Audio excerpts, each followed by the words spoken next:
Hello everyone, GS सब civil service classes में आप सभी का स्वागत है। सबसे पहले एक महत्वपूर्ण सूचना देना चाहूँगा कि 6 ऑफ दिसंबर को एक आंदोलन होने वाला है और स्टूडेंट के लिए हम बोलना चाहूँगा कि आपकी लड़ाई है, आप बढ़ चढ़ के क्यों हिस्सा नहीं लेते हैं। आपको आगे जाना चाहिए।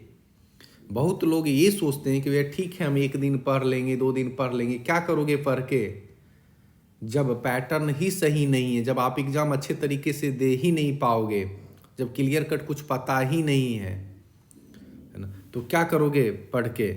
पढ़ाई ज़रूरी है, बट जो आपके हक के लिए लड़ रहे हैं तो उसका सहयोग करो, सपोर्ट करो।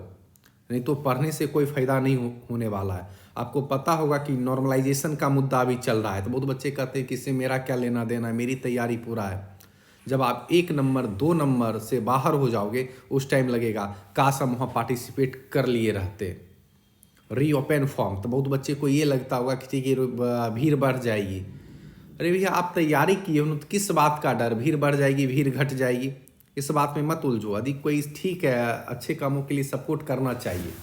और जो लोग इसका प्रतिनिधित्व कर रहे हैं तो मैं उन्हें कहना भी चाहूँगा, आप विपक्ष के नेता के पास मत जाइए, आपका वे गलत है। आप खुद सोचिए कि जो पक्ष के नेता हैं क्या विपक्ष की बात सुनेंगे। सामने चुनाव है, यदि वो विपक्ष की बात सुन लेते हैं, कर देते हैं, तो विपक्ष हावी हो जाएगा और उनके पास बोलने के लिए एक मुद्दा हो जाएगा ना कि हम चाहे तो करवा दिए। तो सरकार ईगो पे ले सकती है, बिल्कुल नहीं करेगी इस बात को कंसिडर। तो आप जाइए, सरकार के पास जाइए, उससे मिलिए, अध्यक्ष से मिलिए, बीपीएससी ऑफिस जाइए। और आंदोलन भी शांतिपूर्ण होना चाहिए। अपने बातों को तर्क सहित रखिए, तार्किक तरीके से रखिए।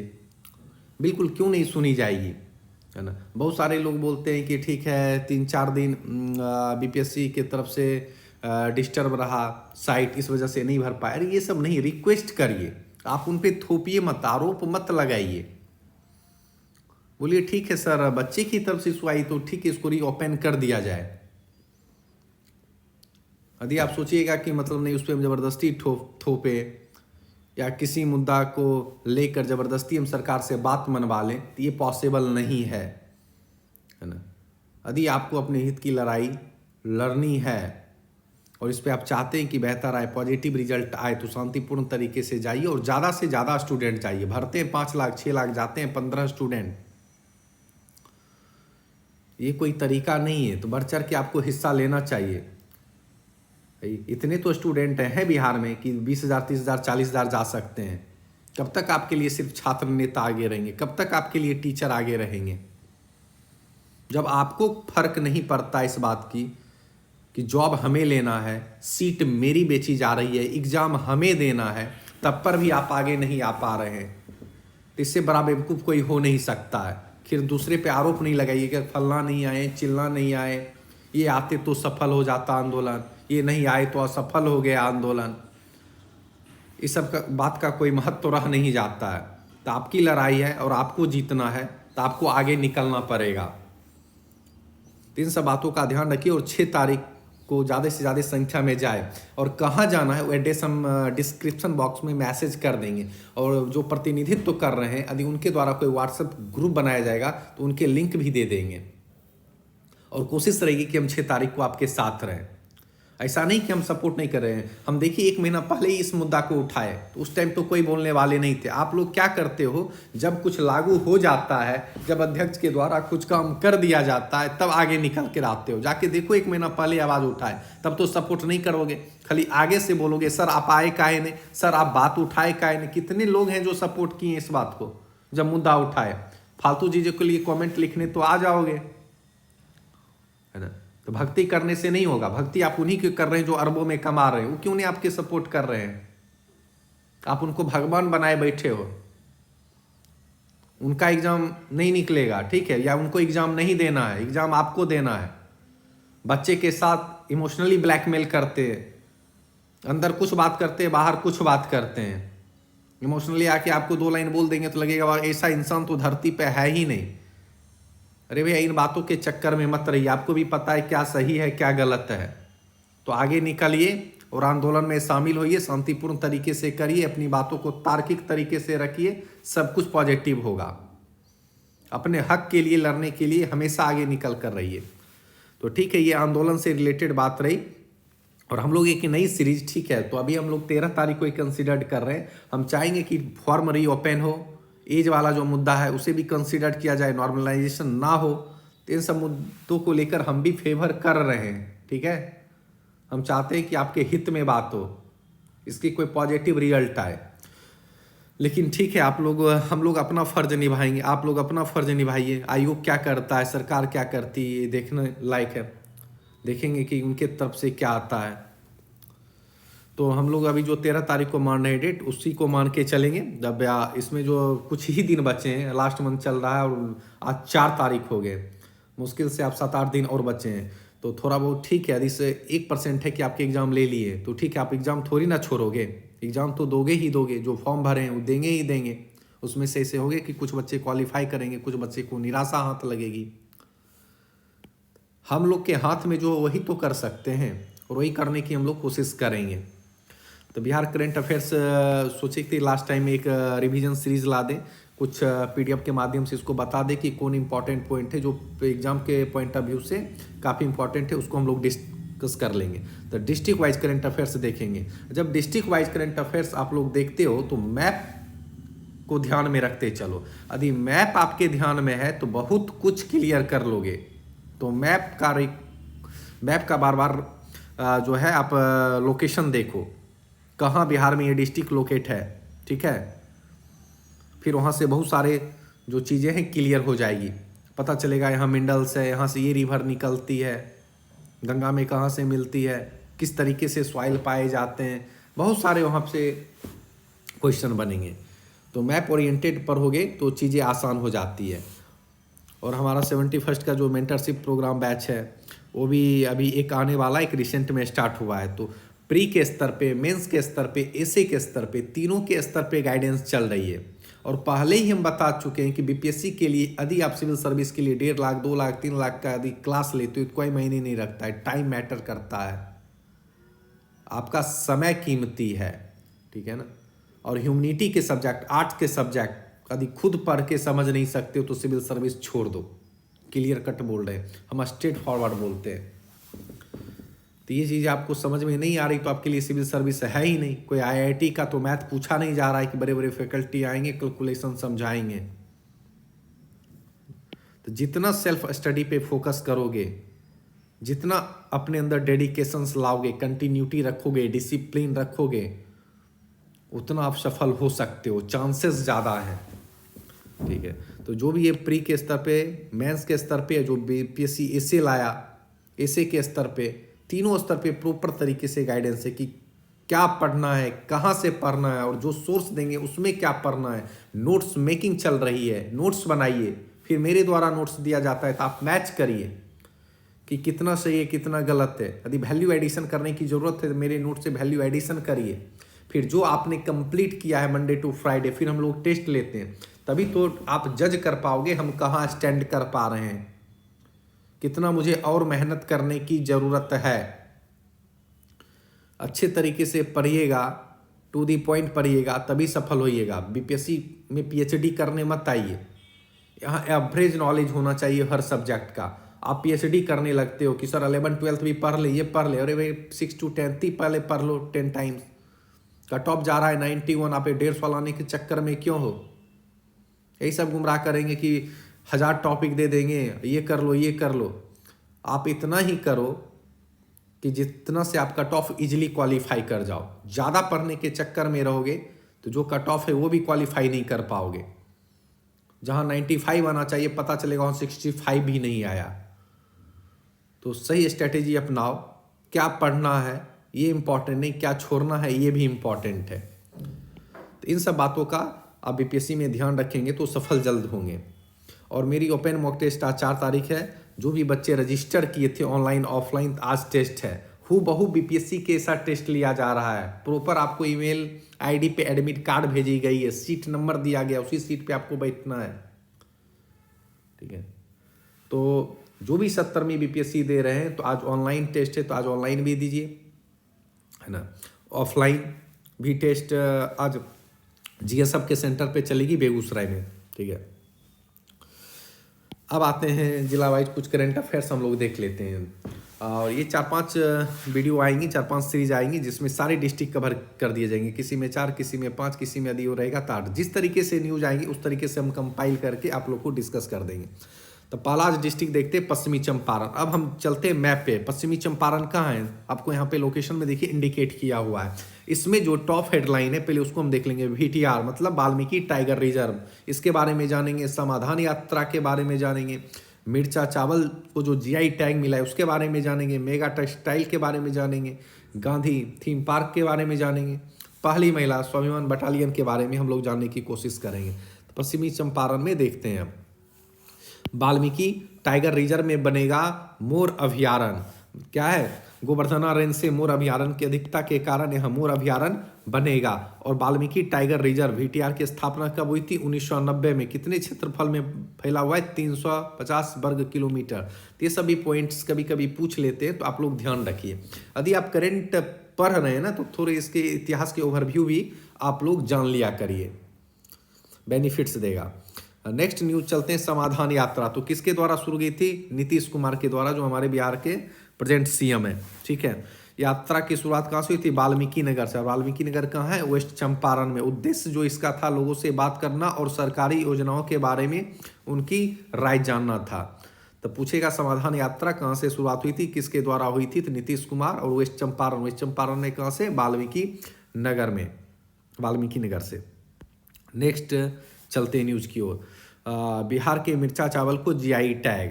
अब GI टैग से ज्योग्राफिकल इंडिकेशन से हमेशा एक क्वेश्चन आता है, भौगोलिक संकेतक से। ठीक है, तो सबसे पहले ये ध्यान रखिएगा कि बिहार में किन किन चीज़ों को GI टैग मिला है, भारत में कितने प्रोडक्ट को GI टैग अभी तक मिल चुका है।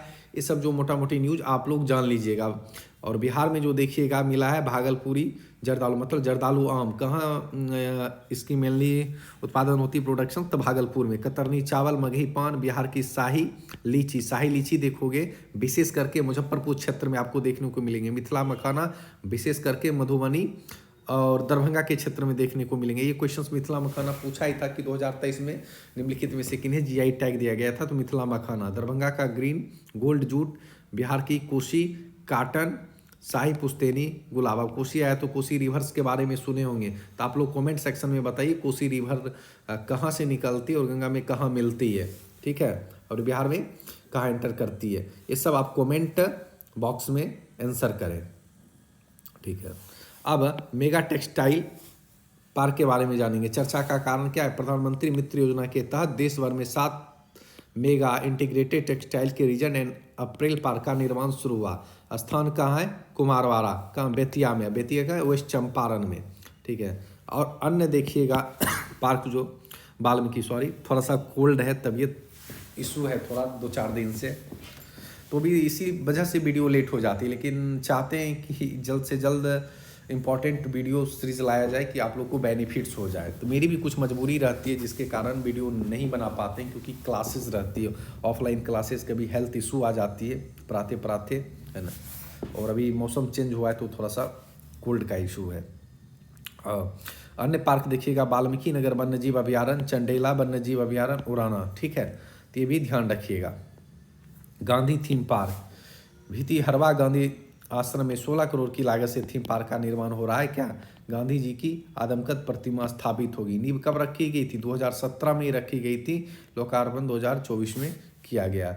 इन बातों का भी ध्यान रखिए। इधर फिगर भी कुछ दिया होगा, फिगर के माध्यम से चीज़ आसान हो जाती है याद करने में। इधर फिगर भी दिया हुआ है।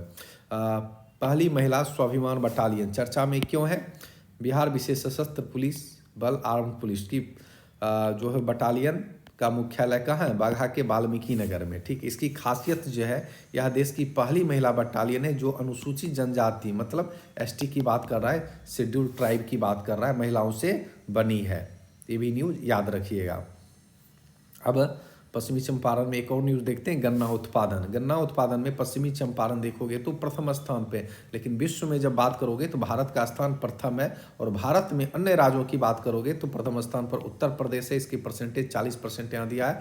दूसरे स्थान पे महाराष्ट्र है 20%। और सेंसस में भी इन दोनों का जिक्र, महाराष्ट्र में क्या है, सबसे ज़्यादा लोग शहरी लोग रहते हैं, ठीक है। संख्या के दृष्टि से, नंबर की दृष्टि से चलोगे तो गोवा बताए थे, ठीक है।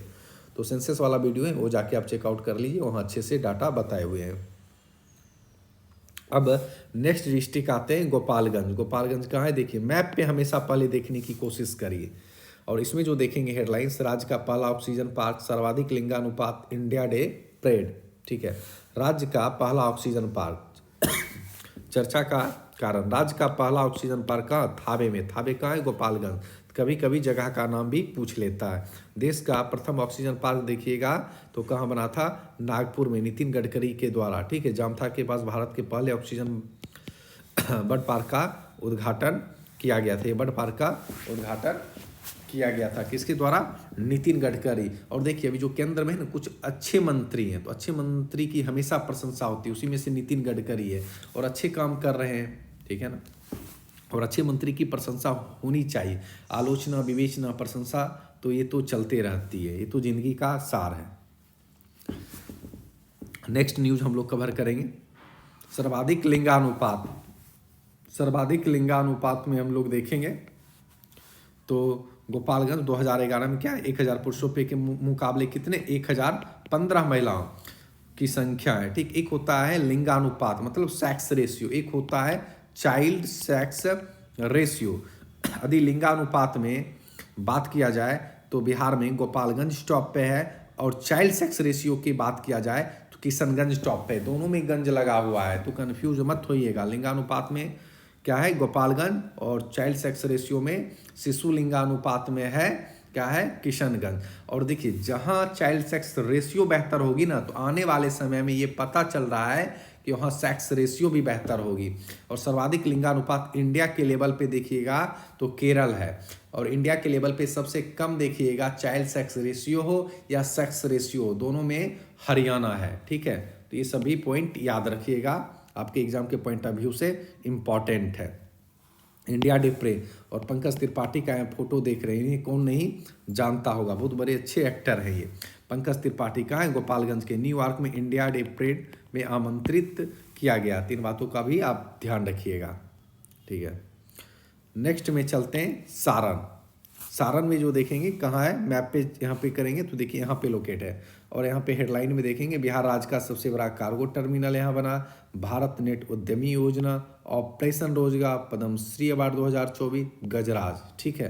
तो सारण में हम लोग देखते हैं न्यूज, बिहार राज्य का सबसे बड़ा कार्गो टर्मिनल, देखिए यहाँ पे फोटो भी दिया हुआ है, तो यहाँ चित्र के माध्यम से भी आप लोग देख सकते हैं। और स्थान कहाँ है, कल्लू घाट, सोनपुर, ठीक है। कार्गो टर्मिनल वह जगह होती है जहाँ कार्गो का लोड या अनलोड किया जाता है, ठीक है। नेक्स्ट न्यूज हम लोग देखेंगे, नेक्स्ट न्यूज है भारत नेट उद्यमी योजना। उद्देश्य क्या है, ऑप्टिकल फाइबर गेटवे से बिहार के सारण जिले का हर गांव और हर घर में ब्रॉडबैंड कनेक्शन लगेगा, ठीक है। तो ये भी न्यूज याद रखिएगा। पद्मश्री अवार्ड 2024, चर्चा का कारण क्या है, सारण के सुरेंद्र किशोर को पत्रकारिता में सेवा प्रदान करने के लिए पद्मश्री अवार्ड 2024 से सम्मानित किया गया। देखिए पद्मश्री, पद्म विभूषण, ये सब याद रखिएगा। बिहार के किन किन लोगों को मिला है ये भी याद रखिएगा, और इंडिया के कितने व्यक्तियों को मिला है ये डाटा याद रखिएगा। यहाँ से क्वेश्चंस हमेशा बनने के चांसेस ज़्यादा रहते हैं। और अन्य तथ्य इसके देखते हैं, पद्मश्री पुरस्कार 2024 119 लोगों को दिया गया, और शुरुआत कब हुई थी इसकी, 1955, 8 जनवरी, ठीक है। तो ये भी याद रखिएगा। और नेक्स्ट न्यूज हम लोग चलते हैं, है ना, रोजगार हेतु विदेश जाने में बिहार में प्रथम कौन है, सिवान। सिवान देखते हैं, सिवान में आते हैं तो सिवान देखिएगा यहाँ पे स्थित है, ठीक है। तो इसमें जो देखेंगे हम लोग रोजगार हेतु विदेश में जाने वाले बिहार में प्रथम रोजगार मेला के बारे में जानेंगे, और मैप पे देखेंगे तो सिवान कहाँ है, यहाँ लोकेट है। अब रोजगार मेला में देखेंगे तो पहला बात तो यही पूछेगा कि रोजगार मेला बिहार में किस डिस्ट्रिक्ट में लगा, तो सिवान याद रखिएगा। 6 सितंबर को रोजगार मेला का आयोजन किया गया था, 6 सितंबर मतलब ये हो चुका है, ठीक है। नेक्स्ट चलते हैं, विदेश में जाने वाले बिहार में प्रथम। आप देखोगे सर्वाधिक यदि कोई लोग बिहार से विदेश जाते तो उसमें सिवान डिस्ट्रिक्ट अव्वल स्थान पे पे आता है। विदेश में जाने वाले हैं, फिलहाल बिहार की सिवान जिला पहले नंबर पे, और स्थापना इसकी कब हुई थी? 1972 में। चलिए क्वेश्चन का आप लोग जवाब दीजिएगा। एक क्वेश्चन है कि लेटेस्ट डिस्ट्रिक्ट बिहार का कौन है? चलिए हम ही बता देते, जहानाबाद। और जहानाबाद किससे कट के अलग हुआ था? अरवल से कट के अलग हुआ था। ये भी क्वेश्चन कभी कभी पूछता है। अरवल से कट के जहानाबाद बना था, ये पटना से सटा हुआ डिस्ट्रिक्ट है। और एक क्वेश्चन यहाँ से भी पूछता है, यदि पूछता है कि पूर्ण बिहार अस्तित्व में कब आया, तो आप लोग यहाँ पे बंगाल उड़ीसा मत लगा देना। यदि पूर्ण बिहार अस्तित्व की बात कर रहा है 15 नवंबर 2000 जब झारखंड से अलग हुआ था। और आपको पता होगा, मिनरल्स वाले वीडियो में बताए थे, जब झारखंड अलग हुआ था तो 97% मिनरल्स अपने साथ लेकर चल गया था, और 3 से 4 ही % बिहार में बच गए थे। और वो भी मिनरल्स उसी क्षेत्र में देखने को अधिकतर मिलते हैं जो झारखंड से लगे हुए बिहार के डिस्ट्रिक्ट है। तो थोड़ा सा कंसेप्ट ओरिएंटेड पढ़िएगा तो फैक्ट्स भी इजीली याद हो जाते हैं। ठीक है, तो अच्छे से पढ़िए, और नेक्स्ट सीरीज में कोशिश करेंगे 5-6 डिस्ट्रिक्ट और लाए बिहार के, जो इंपॉर्टेंट न्यूज़ होंगे उसको हम लोग कवर कर देंगे। तो मिलते हैं नेक्स्ट वीडियो में, तब तक के लिए थैंक यू।